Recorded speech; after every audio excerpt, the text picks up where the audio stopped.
And we're back with another whiteboard walkthrough abdominal artery series covering the superior mesenteric artery and the inferior mesenteric artery as well as their branches.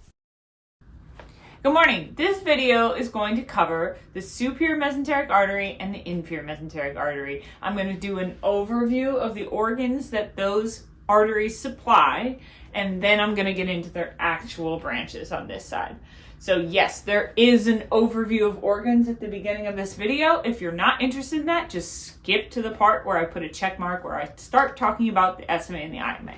For those that do need a slight review, we're going to go through some of these organs. So last time I had the greater omentum that would have been covering all of these structures because it attaches from the greater curvature of the stomach to actually the transverse colon that I now have drawn in here. So let's start from duodenum and work our way down. So the duodenum is the first portion of our small intestine. It is actually C-shaped.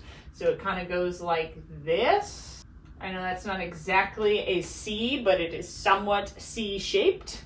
So we have the first portion of the duodenum, the second portion of the duodenum, the third portion, and the fourth portion of the duodenum. How I want you to think about them is the first portion is right after that big, meaty pyloric sphincter. Pyloric sphincter, then the first portion of our duodenum is the horizontal portion. So first portion is horizontal and is quite small. The second portion is vertical. It is descending if we're following it in order. The second portion is probably the largest portion of our duodenum and is going to contain the two little openings from our pancreas and our pancreas plus bile duct. So we have the greater pancreatic duct that is joining with the common bile duct we talked about in the last video. These are our big pancreatic duct joining with our common bile duct, and that's going to join and widen, and that widened portion is called an ampulla. And you'll hear them by different names. Some call this the ampulla of Vader. Some call this the pancreaticoduodenal ampulla. There's lots of different names for it. But essentially this widening will then open into the major duodenal papilla, which is the hole. There is also a minor DP, which can be seen there, for the accessory pancreatic duct. So those are emptying their contents, meaning their pancreatic enzymes, bile, into the second portion of the duodenum. So very important functional portion of the duodenum. The third portion is again horizontal, but instead of the first portion that was first, it is after the second portion. That's the best way I can describe it. This is the third portion of our duodenum. The way to tell your third from your fourth is that your fourth actually goes up at an angle like so. And that indicates that it is the fourth portion. It's almost like it ascends a little bit. And then, right after that, is the imaginary line that starts our jejunum. So that is where jejunum starts. And then I have in this picture, jejunum, this sort of maze-like structure, long tube, that then eventually becomes the ileum. So I'm not going to make a huge deal about that. We will talk about the differences between jejunum and ileum when we talk about their arteries.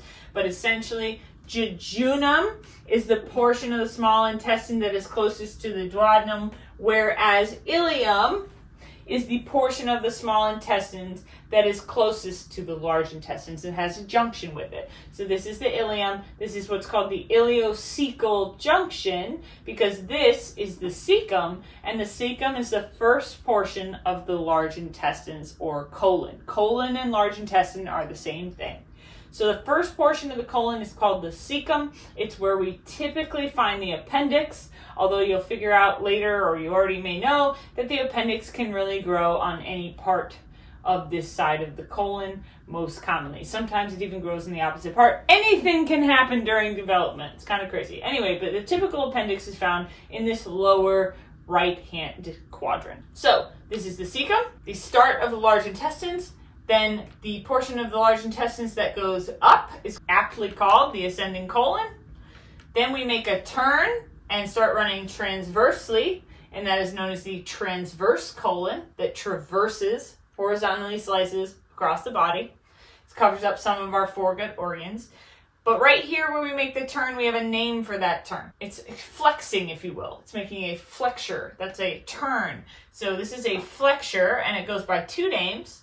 Either because it is close to the hepatis, on the hepatis side, the liver side of the body, it will be called the hepatic colic flexure, hepatis colon turn, hepatic colic flexure, or because it is on the right side of the body, it is called the right colic flexure.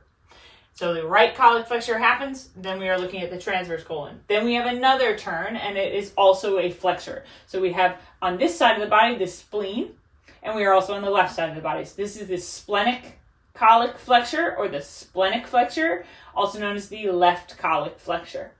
And then that left colic flexure indicates we are now looking at the descending colon that goes down towards the pelvis. It then kind of turns and makes these sort of swirly S shapes. And this portion of that colon, which is the last portion of the colon, is called the sigmoid colon. S for sigmoid, S for the shape it sort of bends into as it is headed towards the pelvis. And in the pelvis, we have the rectum. Now, it looks like I drew my pelvis line a little bit wrong because some of the rectum is up here. I really should have drawn it here, just to indicate that the rectum is actually a pelvic organ. So, this is our setup. Now we're going to take a look at the arteries. All right, so if we take a look at this side, so we got our diaphragm here, almost down in 3D. We have this sort of extended version of our abdomen, and then we have the abdominal aorta coming through the crus of the diaphragm at about T12. Then we have this structure, which is called the celiac trunk. I've basically made a graphic of the celiac trunk, but all of its branches are not included in that graphic. And then we're going to explore the next big unpaired artery down is the superior mesenteric artery. So superior mesenteric artery is the next unpaired artery. Remember, a paired artery is one that occurs on both sides equally, whereas an unpaired artery occurs uniquely to one side or is not equal on both sides. Celiac trunk, superior mesenteric artery, inferior mesenteric artery are all types of those unpaired arteries. So celiac trunk was first, and then our superior mesenteric artery. And why won't she draw it on the board? Because we need to draw in some reference points for our superior mesenteric artery because its origin is covered by some organs. So I kind of went into too much detail on the duodenum here, but there was a reason for that. It's because we need to bring it up again. So our duodenum, kind of like so, and then it becomes the jejunum. We'll cut it off because we don't actually need the whole thing. And then we're going to put in another organ that sits in that duodenum. I never draw this well. It's good enough. It looks, I know what it looks like, okay? Let's just say that. I just can't draw a pancreas well. So this is our duodenum, and this is our pancreas. And there are parts of the pancreas we need to know. This portion is the head. This is the neck. It's very arbitrary. So I'm just going to put H for head, N for neck, body, tail. I mean, it's really quite arbitrary, but the one thing I do want you to know is this portion that sort of wraps underneath and is slightly deeper almost is called the uncinate process. The uncinate process of our pancreas is very important. So our uncinate process of the pancreas in terms of our superior mesenteric artery. So how does this work? Well, if we overlay this and we remember that things are going to be deep, so I'm going to put in a darker color where the SMA is actually coming off is around where the neck is. So our SMA originates under the pancreas, deep to the pancreas, and then comes out this direction and goes over the uncinate process. So we're going to go directly over uncinate process and duodenum. Kind of come off towards All right. Make it clear. Superior mesenteric artery coming out from under the pancreas. We see it going over the unsnate process. So it's coming out between two parts of the pancreas. So it is quite literally sandwiched within there. And then it goes over our duodenum. And then our superior mesenteric vein, which I know I haven't done any vein videos yet, but I will, is running, just for reference, it's running right next to this superior mesenteric artery. Don't forget that. We're doing this video on arteries, but I do want you to remember that there are veins running with these arteries.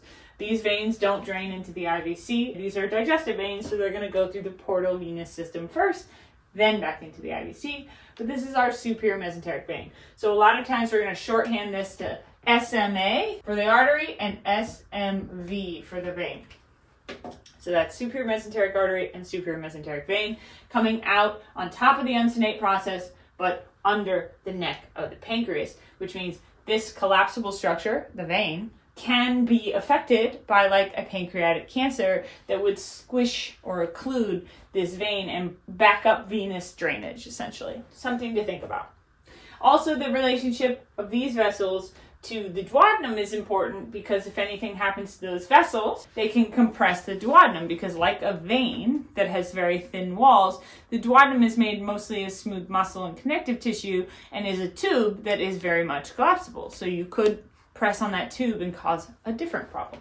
Okay, so let's focus now on the superior mesenteric artery's branches. So the superior mesenteric artery has many branches, but we are going to group the first ones that go to the small intestine. So we're going to have jejunal and ileal branches all over here. Tons of them. I'm going to start to make them shorter just for the purpose of leaving space. But jejunal and ileal branches will come off of the SMA. As the name suggests, they will go to the jejunum and the ileum respectively. But I want to explore that a little bit more. So I'm going to take a second and I'm actually going to draw in how those things branch. So we're going to take a section, let's say, of jejunum. So it's just a cut section of jejunum, okay? And a cut section of the ileum, which the ileum is very close to the large intestine, so we're going to kind of put it over here. So I'm going to label them, ileum and jejunum. Now I'm going to draw the arteries, then we're going to discuss them. Ta-da! And they're there.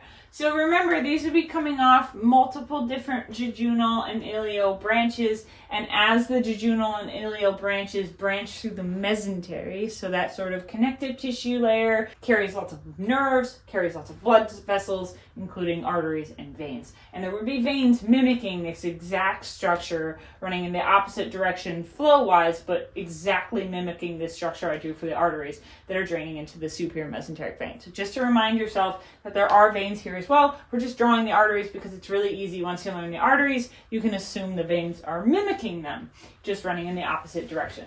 So what we can see here is a piece of jejunum with its what's called arcades and arteria recta, branching from a jejunal artery. So this would be in multiple locations, but each one of these jejunal arteries are going to branch into these things called arcades, which are like big arcing loops of arteries. And you can see how they're kind of looping together. Off of those loops are going to branch straight vessels that are arteries in this case, so they are called arteria recta. So these are arcades, and these longer structures going to the jejunum itself, arteria recta. Recta means straight, so straight arteries. These are straighter looking arteries. So if I'm talking veins and arteries, we call them vasa recta for straight vessel. So just so everybody knows all the language. So you'll notice there's arcades here, there's arteria recta here, there's also arcades here and arteria recta here, but they look visually slightly different. So the arcades in the jejunum are larger and there's less of them. So there's large, there's not a lot of them. With the arteria recta, they are very long arteria recta. How do I remember that? Well, jejunum is a very long word. So how I pronounce this word to remind myself of long arteria recta large, infrequent arcades is to say jejunum.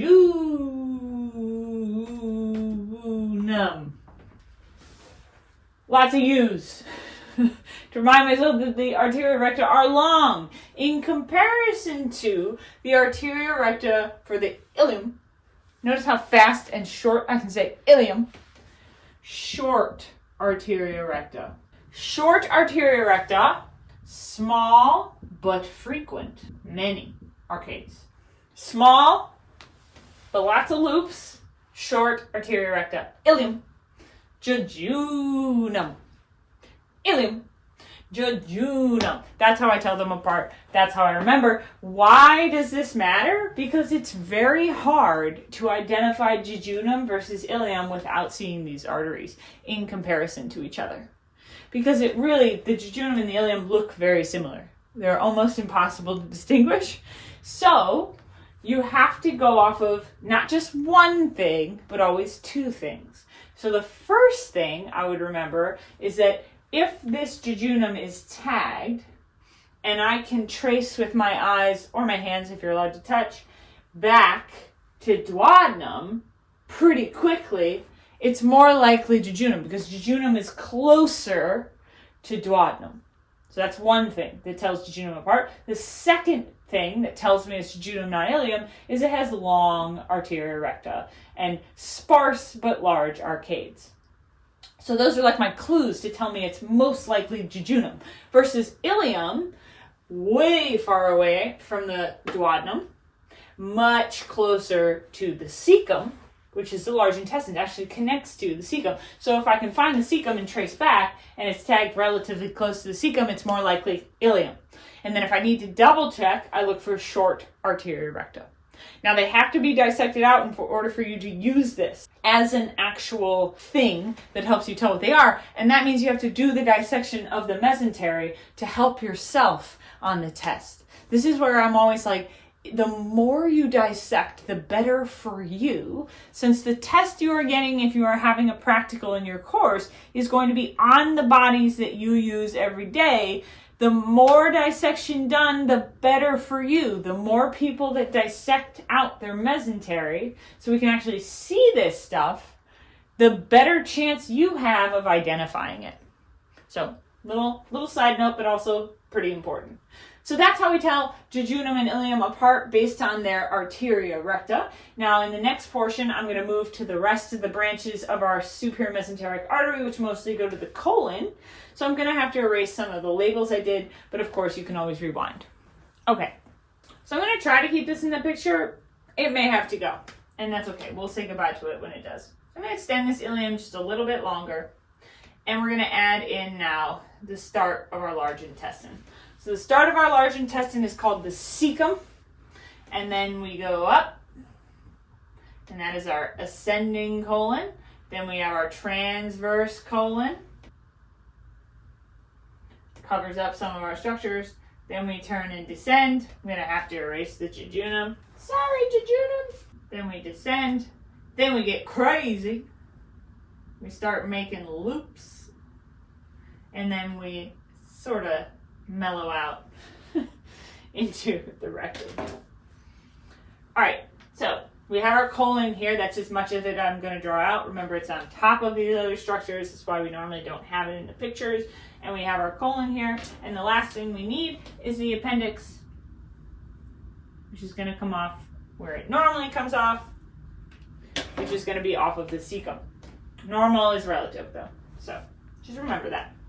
So what are the branches of our superior mesenteric artery? Well, before we go any further, I want to remind you or quiz you and ask, what is the very first branch that comes off of the superior mesenteric artery? The very first one, you should know it. If you don't know it, watch the celiac trunk video. Skip past the intro. I know that probably turned a lot of people away from the video because I go way to the start. I start at the heart in that video, which is probably a bad idea. But you can always skip ahead or put me on 2x speed and you can get right to the good stuff. I'm going to put checkpoints in those videos so you can get to the good stuff. So the first branch off of our superior mesenteric artery is a branch to the pancreas. The very first branch off of our superior mesenteric artery is a branch to the pancreas. What branch? Well, it's a super important branch. You don't remember yet, I'll remind you now. This is the branch that connects superior mesenteric artery to celiac trunk. So it's very important that we know this branch. And that branch is the inferior pancreaticoduodenal branch, which will split into an anterior and a posterior branch. Inferior pancreaticoduodenal branch meets up with superior pancreaticoduodenal branch from celiac trunk, from gastroduodenal artery. Our superior pancreaticoduodenals come off, split around the head of the pancreas, meet up with superior mesenteric arteries, inferior pancreaticoduodenal branches. That is our anastomosis point between celiac trunk and superior mesenteric artery. A very weirdly small anastomosis point. So that's the first branch off of our SMA. Then we have our jejunal branches and our ileal branches. And finally, what are our colic branches? Well, luckily for you, they're very simple. They're my favorite arteries to teach because they are so simple. So the first branch we need to know is a branch from the superior mesenteric artery that heads sort of down at an angle towards the cecum and the ilium. And it is aptly named iliocolic artery. Now, some of you are like, what? Why isn't it ileocecal? Great question. Because the cecum is a part of the colon, and from henceforth, we will call colon arteries colic arteries. Colic is the name for a colon artery or a large intestine artery. So this is our ileocolic branch, which you can guarantee will eventually split into ileo and colic or cecal branches, as well as giving off a branch to the appendix called the appendicular branch. So let's recap this really quick. We have an ileocolic artery here that goes towards the cecum and the last portion of the ileum at that sort of ileocecal junction, and also gives off our appendicular or the artery to the appendix. Then we are going to have multiple branches typically. It's usually not just one. If it's just one, it's a little bit weird, but multiple branches to the ascending colon. Branches to the ascending colon are going to all be called right colic arteries. Right colic arteries. It's on the right side of the body. Somebody kept it simple. They're like, you know what? Let's just call them all right colic arteries. Isn't anatomy hard enough? So yes, right colic arteries to ascending colon. So I'm going to start shading in where these arteries supply. So this was ileocolic, and we're going to say ish, cecum, maybe a little bit of ascending, but we don't care too much, part of the ileum, and the appendix. Because arteries are cool, but if we don't know where they supply, it's kind of silly to know them, so I may as well fill it in. So then we have right colic artery supplying the ascending colon to an imaginary line at the colic flexure, because the truth is it's very hard to tell. So this is right colic artery supplying ascending colon. What do you think supplies transverse colon? If you guessed middle or transverse colic artery, it is the middle colic artery, and it's going to kind of obscure our drawing because it goes straight up. So it's going to go right through that inferior pancreaticoduodenal branch, and I know our picture's getting a little busy, so I'm probably going to have to erase some stuff towards the whole transverse colon, but that's as much of it as I'm going to draw. And just so we're not confused, it is not going to the duodenum, it is going to the transverse colon. So we're going to erase some of this pancreas to make that clear, and the duodenum as well. I don't want us to be confused by that. So that is middle colic artery coming up to supply the transverse colon. When I use my markers on top of other markers, it ruins my markers, and I get very sad. So transverse colon, what artery? Middle colic artery. Cool. That is the last branch of the superior mesenteric artery. It's the middle colic artery. And then we have to continue with the inferior mesenteric artery. Let this be a lesson. Don't bake anything while you're recording. I just overbaked these by like 20 minutes. They're still good though. Alright, so continuing on. We covered our superior mesenteric artery, which included the inferior pancreaticoduodenal branches, which is first, jejunal branches, ileal branches, ileocolic branch, right colic branch, middle colic branch. And I want to emphasize that it doesn't matter how many there are of any of these branches, it matters where they were going. If it's going to the right colon, aka the ascending colon, it's a right colic artery. If it's going to the transverse colon, it's a middle colic artery. If it's going to the cecum and that little portion of the ileum, it's an ileocolic artery. So just to get that clear, the inferior mesenteric artery comes off around L2 to L4, somewhere in that space. We could just say L3. Inferior mesenteric artery. It is lower down, hence why it's called inferior mesenteric artery. We like to call it the IMA. It is also running with a vein. I'm just not going to draw it in. The IMV, inferior mesenteric vein. So there's a little bit left of the colon, and you can pretty much guess that yes, the inferior mesenteric artery is going to supply the rest of the colon, and then I'm going to talk about how all of this is a lie. So get ready. So we're going to have branches from our IMA that go to the descending colon, and they are called left colic arteries, keeping with the theme of loving IMA and SMA arteries because they are very self-explanatory. Left colic arteries are going to go to the descending colon. There may be an ascending branch and a descending branch. It doesn't really matter. They all go to the descending colon, so you can pretty much call them as they are. So let's add that in. And remember, where I'm shading is not exact. It's just to give you an ish of where these things are supplying. So this is left colic artery. Okay. So then we have the sigmoid, and the branches from the IMA that supply the sigmoid are called sigmoidal branches. Literally just called sigmoidal branches. There are multiple branches. They go to the sigmoid. Let's not make it more complicated than that. So sigmoid, colon, sigmoidal branches. The last branch of our inferior mesenteric artery is called the superior rectal artery. And you can absolutely figure out what that's for, probably just by guessing. The superior rectal artery is going to go to the superior aspect of the rectum and supply it. So we will draw in just the superior aspect of the rectum being supplied by the superior rectal artery. The middle and inferior rectal arteries actually come from different arteries in the pelvis and beyond. So we're not going to cover those in this video, but I do want you to know the superior aspect of the rectum is absolutely supplied by the inferior mesenteric artery. Now, I said this is all well and good, but it's all a lie.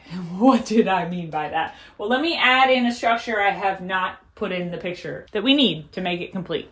So you may notice there's now this big arcing thing connecting every single one of these arteries we've talked about, minus the inferior pancreaticoduodenals and the jejunal and ileal branches. So all of our colic branches we just talked about, plus the superior rectal, are actually attached to an arcing artery that runs the entire margin, the internal margin, I should say, the outline of our colon. This artery connects all of our colic arteries and forms a huge anastomosis between those arteries. So that's kind of important to know and kind of blows this sort of separation of supply out of the water because they're all connected. And off of this artery, there are branches that actually go to the colon itself and supply it. So what is this artery? Well, it's very important, one. It is also providing a connection between superior mesenteric artery and inferior mesenteric artery, so we know that's always important. This is called the marginal artery, and if you're giving it its full name, the marginal artery of Drummond.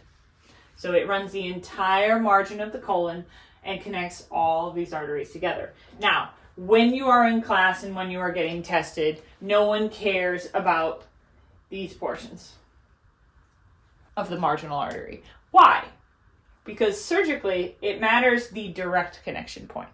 And the most direct connection between SMA and IMA is between the two arteries here and here. So between our middle colic artery and our left colic artery.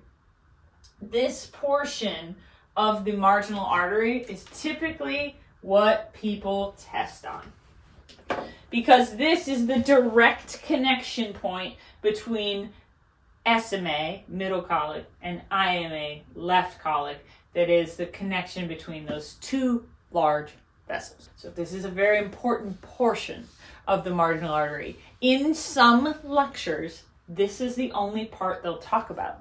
And people walk away from that lecture thinking this is the only connection between those two arteries, when in fact, the artery actually runs the entire margin of the colon. So I just wanted to make sure we actually understood that concept so that we know that this is the portion everybody's going to be kind of getting crazy about, but the artery actually runs the entire margin. So that is SMA and IMA in a nutshell. As well as a PSA announcement to not bake while you record. Don't let me do that again. Thanks for watching. I hope this helped. If you liked the video, please hit that like button and subscribe to the channel if you'd like to see more videos like this. Ta-ta for now.